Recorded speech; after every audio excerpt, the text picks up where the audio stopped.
Pois não? Resultado.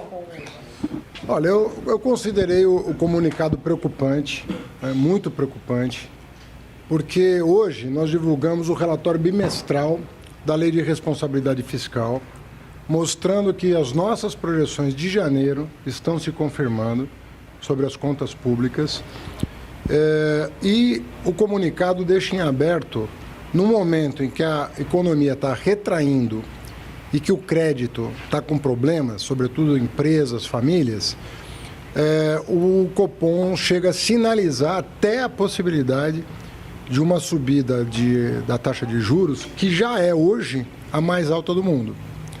Então, obviamente que nós lemos com muita atenção, com consideração, mas nós achamos que realmente o comunicado preocupa bastante, porque a depender das futuras decisões, nós podemos, inclusive, comprometer o resultado fiscal. Porque daqui a pouco você vai ter problemas das empresas para vender, recolher impostos. Então, nossa preocupação é essa. Obviamente que nós sempre vamos fazer chegar ao Banco Central as nossas observações, como aconteceu no primeiro comunicado. O primeiro comunicado também veio muito duro, a ata atenuou, vocês vão de se lembrar disso. Em alguns dias depois, a ata veio diferente, um pouco atenuada. Tomara que isso aconteça de novo, nós esperamos que isso aconteça de novo, mas nós vamos fazer chegar ao Banco Central a nossa análise do que é mais recomendável para a economia brasileira e encontrar o equilíbrio de trajetória da dívida, da inflação, das contas públicas, do atendimento às demandas sociais. Então, esse conjunto de fatores precisam ser considerados, segundo a própria lei que dá autonomia ao Banco Central, para que nós tenhamos a melhor trajetória que traga o mais bem-estar para o trabalhador, para as famílias, para as empresas e para o Estado brasileiro. O senhor acha que o fato de não ter apresentado o arcabouço fiscal influenciou no tom que eles usaram nesse comunicado? Eu acredito que não, porque o arcabouço pela PEC da transição estava previsto para agosto. Eu me comprometi a entregar, junto com a LDO, para o Congresso Nacional. E a divulgação estava prevista para março e ocorrerá logo depois da nossa visita à China. Então, isso não pode ter feito parte das considerações do Copom nesse momento. Nós estamos com toda a cautela, com todas as consultas recomendadas pelo presidente da República, que já foram feitas. Nós estamos com toda a cautela para entregar ao Congresso Nacional uma regra, um arcabouço fiscal consistente, não para 2 anos, mas para o médio e longo prazo do país, para dar sustentabilidade para as contas públicas e para os compromissos que o Estado tem com a sua população. Então, repito, é um comunicado preocupante porque ele abre perspectivas que não são as desejadas por nós. E eu repito, nós vamos levar o relatório bimestral da LRF para o Banco Central, mostrar que o nosso compromisso firmado em janeiro é consistente, ele está sendo realizado e, portanto, isso deve dar segurança para que nós possamos ter uma trajetória diferente, inclusive para não comprometer o resultado desejável de equilíbrio das contas públicas, porque a economia precisa estar funcionando para as contas se equilibrarem. Mas o comunicado fala da turbulência internacional nesse momento e a subida dos juros nos Estados Unidos também. É verdade. Há uma desancoragem de expectativas de inflação, ministro. Há uma desancoragem de expectativas no longo prazo. Vou responder. O Banco Central preza pela ancoragem das tais expectativas para eventualmente reduzir os juros. Vamos lá. Como é que o senhor vê esse momento, essa falta de ancoragem de expectativas de inflação? Olha, primeira coisa, em relação à crise internacional, o Brasil está numa situação diferente dos demais países, porque a nossa inflação está muito mais controlada do que o mundo desenvolvido, só comparar com a inflação europeia, e a taxa de juros do mundo desenvolvido, apesar de ter subido, continua negativa, ela não está positiva, enquanto a nossa taxa de juros é a maior do mundo. Ela está hoje rodando, dependendo de como você faz a conta, está entre 6,5% e 8% a taxa de juros acima da inflação.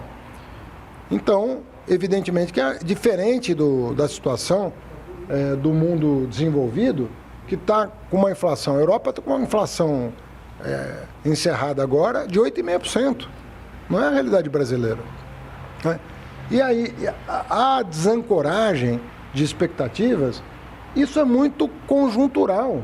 Não há nada de estrutural nessa desancoragem. Se estivesse havendo alguma coisa estrutural acontecendo, nós tínhamos que ter muito mais cautela.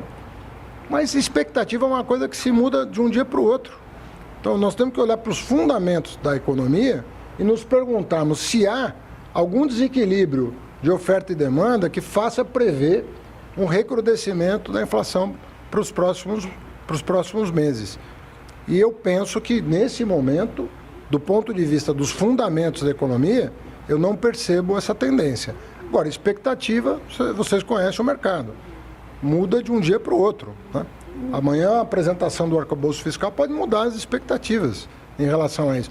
As notícias que nós estamos dando desde o começo do ano, né, já fez refluir cenários catastróficos que foram anunciados entre dezembro e janeiro. Entre dezembro do ano passado e janeiro. Tinha economista prevendo que o dólar estaria a 6, que a taxa de juros estaria a 16, e nada disso aconteceu. Então, a expectativa muda. Agora, você tem que olhar para os fundamentos e verificar se essa desancoragem ela é conjuntural ou tem um elemento estrutural, né, que gere uma preocupação de longo prazo. Né? Ministro, as entidades... Eles podem mudar a postura da autoridade monetária em relação a isso, aos juros? Não, olha, nós vamos... E são esses os nomes que o senhor indicou? Não vou antecipar nomes, né? Eu apresentei 6 nomes para o presidente Lula e nós combinamos que na volta da China iríamos encaminhar ao Senado os nomes para sabatinas que cabe ao Senado fazer. Então eu vou cumprir rigorosamente o cronograma que o presidente Lula estabeleceu no que diz respeito à diretoria do Banco Central. Né? Farei também contato com o presidente do Senado para que esse encaminhamento formal seja feito de forma institucional, né? da forma mais protocolar possível, e nós esperamos que sejam nomes que recebam o aval do Senado Federal. Mas nós vamos cumprir exatamente o cronograma da Lei da Autonomia. O que a Lei da Autonomia prevê? Que a cada ano, 2 dos 8 diretores do Banco Central sejam substituídos, até o término do mandato, quando os 2 últimos serão substituídos. E o presidente do Banco Central tem mandato fixo até o final do ano que vem. Então está tudo dentro do cronograma. Vai ter outra postura o Banco Central com essas 2 indicações? Mas por quê? Eu não sabia. Ministro, o senhor falou que vai fazer chegar ao BC as preocupações do senhor. Como é que isso vai ser feito? Vai ser uma conversa com o presidente Campos Neto, com os diretores? Não, nós temos uma relação institucional que nunca se perdeu e nunca se perderá, porque nós somos órgãos de Estado. Nós temos satisfações a dar para a população, nós temos compromissos assumidos, né, de parte a parte. Né? O Banco Central tem mandato e a lei é clara a respeito dos objetivos do Banco Central. Mas os técnicos do Ministério e do Banco Central, eles têm reuniões periódicas. Isso acontece o tempo todo. O Marcos Barbosa Pinto, por exemplo, está fazendo um conjunto de medidas para melhorar o crédito no Brasil. Né? E nós devemos anunciar em abril, mandar para a Casa Civil ainda em abril, o conjunto de medidas para melhorar o ambiente de crédito. Ele faz isso em parceria com o Banco Central. Né? Então, essa relação institucional, ela não pode deixar de acontecer. E há os trâmites protocolares de fazer chegar a nossa avaliação. Secretaria de Política Econômica leva as suas considerações, Secretaria de Reformas Econômicas leva a consideração do Banco Central e as coisas vão acontecendo. Federação das Indústrias, ministro, as indústrias e CUT, várias entidades se manifestaram no mesmo sentido de que os juros estão muito altos. Isso mostra que essa autonomia está dissociada do que pensa a sociedade? Olha, na verdade é o seguinte, eu tenho aqui uma missão que não é simples, né? Eu tenho uma institucionalidade que precisa ser respeitada. Isso aqui é o Ministério da Fazenda. Aqui nós construímos o diálogo com o Congresso, com o Supremo Tribunal Federal, com as outras instituições. Eu tenho que zelar para que isso aconteça da melhor maneira possível. Por isso que eu digo, nós vamos fazer chegar ao Congresso, ao Banco Central, as nossas observações sobre a condução da política econômica.